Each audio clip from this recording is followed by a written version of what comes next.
Assalamualaikum warahmatullahi wabarakatuh. Sahabat Inspirasi Qurani di mana saja Anda berada. Kembali jumpa dengan channel YouTube saya Didi Junaidi dalam segmen acara Inspirasi Qurani, meresapi makna ayat-ayat penggugah nurani.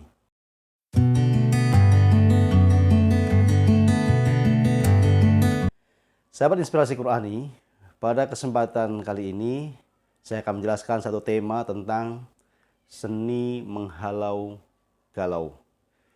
Namun sebelum kita lanjutkan tayangan video kali ini, seperti biasa saya mengingatkan kepada sahabat Inspirasi Qurani yang baru bergabung dengan channel YouTube ini, silahkan tekan tombol subscribe-nya, bunyikan loncengnya, like, comment, and share, agar channel YouTube ini semakin berkembang, semakin baik, dan bisa menghadirkan konten-konten terbaik seputar Inspirasi Qurani, dan sahabat Inspirasi Qurani tidak tertinggal satu video pun. Baik, sahabat Inspirasi Qurani yang berbahagia, mari kita mulai tema kita tentang seni menghalau galau. Dalam menjalani kehidupan ini, tidak jarang kita merasakan pikiran kita suntuk, hati kita gelisah, jiwa kita resah, batin kita galau.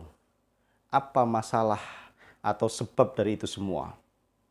Satu hal yang pasti, bahwa itu semua terjadi karena banyaknya pikiran-pikiran negatif, banyaknya hal-hal yang tidak kita senangi untuk terjadi dalam kehidupan kita ini. Jadi pada saat kita dirundung masalah, ditimpa persoalan, kemudian dililit ujian dan cobaan hidup, disitulah kadang-kadang kita merasa stuck, kita sudah merasa tidak tahu lagi mau ngapain ya.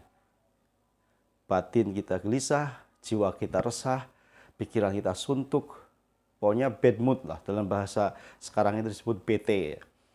Nah, apa solusi yang bisa dihadirkan oleh Al-Quran terkait dengan kondisi seperti ini? Mari kita simak sejumlah ayat di dalam Al-Quran untuk menghalau galau. Yang pertama, Al-Quran memberikan resep bahwa untuk menghadirkan ketenangan batin, ketentraman jiwa, kedamaian hati, itu adalah dengan zikir kepada Allah. Dalam salah satu ayat disebutkan, ala bizikrillah tatmainnul qulub. Ingatlah, hanya dengan zikir kepada Allah hati menjadi tenang. Nah, sahabat Inspirasi Quran yang berbahagia, apa makna zikir yang sesungguhnya? Bisa disebut bahwa zikir dari kata zakaro itu artinya mengingat, bisa juga menyebut, ya. Jadi orang yang mengingat Allah, menyebut asma Allah dengan penuh keyakinan, penuh kesungguhan, maka Allah akan hadirkan ketenangan batin dalam dirinya, ketentraman jiwa, dan kedamaian hati. Itu jelas disebut dalam Al-Quran. Jadi sekali lagi, kalau kita sedang gelisah, sedang resah, sedang banyak persoalan, maka zikir, mengingat Allah itu adalah salah satu solusi efektif untuk menghilangkan itu semua.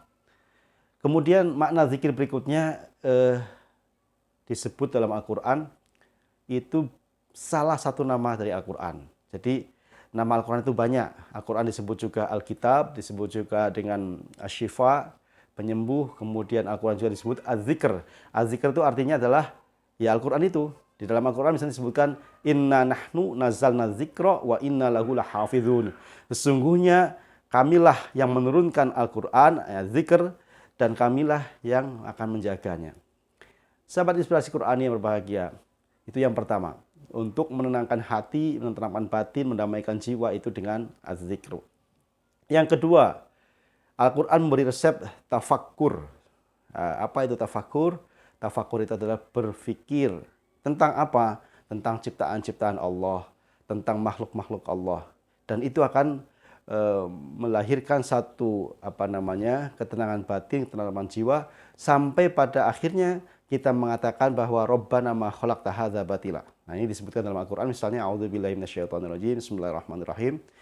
Alladzina yadhkurunallaha qiyaman wa qu'udan wa 'ala junubihim wa yatafakkaruna fi khalqis samawati wal ard. Rabbana ma khalaqta hadza batila subhanaka faqina 'adzabannar. Nah, ini adalah ciri ulul albab. Ulul albab itu orang-orang yang memiliki kecerdasan tidak hanya spiritual, tapi juga emosional, juga intelektual. Nah, Ulul albab itu disebutkan dalam Al-Quran, alladzina yadhkurunallaha, yakni orang-orang yang mengingat Allah, menyebut Allah, berzikir kepada Allah, qiyaman wa qu'udan, baik dalam kondisi berdiri maupun kondisi duduk, wa ala junubihim maupun berbaring, wa yatafakkaruna fi khalqis samawati wal ard, dan berfikir tentang ciptaan Allah yang ada di langit dan ada di bumi.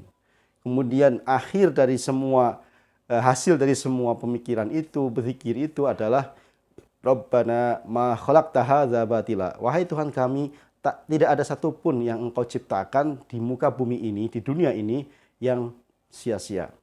Subhanaka faqina adzabannar. Maha suci Engkau ya Allah, maka jauhkanlah kami, jagalah kami dari siksa api neraka. Sahabat inspirasi Quran yang berbahagia. Jadi jelas yang kedua untuk menghalau-galau adalah dengan tafakkur, merenung, berpikir tentang ciptaan Allah, bahkan tentang diri kita sendiri. Kemudian yang ketiga untuk menghalau-galau yang diajarkan Al-Quran adalah syukur nikmat. Nah ini yang seringkali kita lupa. Mensyukuri nikmat itu adalah bagian ibadah yang sangat tinggi.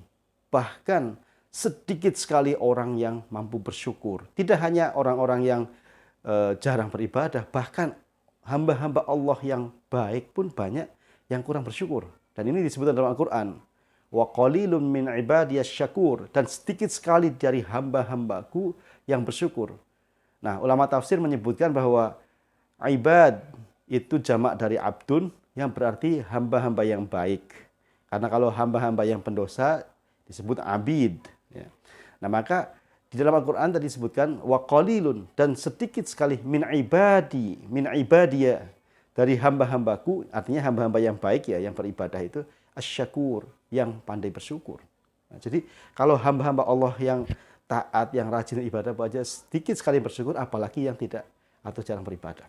Nah, maka syukur nikmat ini bagian dari cara untuk menghalau-galau. Coba kita renungkan.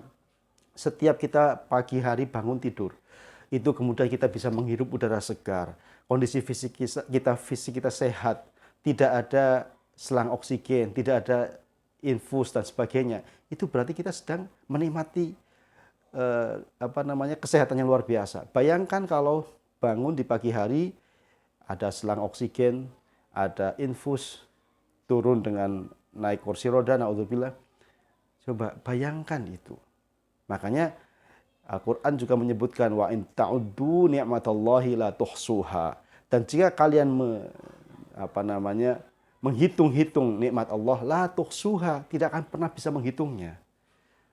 Nah, sahabat inspirasi Quran yang berbahagia, jadi kalau kita bersyukur atas segala nikmat yang Allah karuniakan pada kita, pasti kita akan terhindar dari perasaan galau, resah, gelisah, kemudian batin yang suntuk, pikiran yang kacau, itu akan hilang semua kalau kita bersyukur.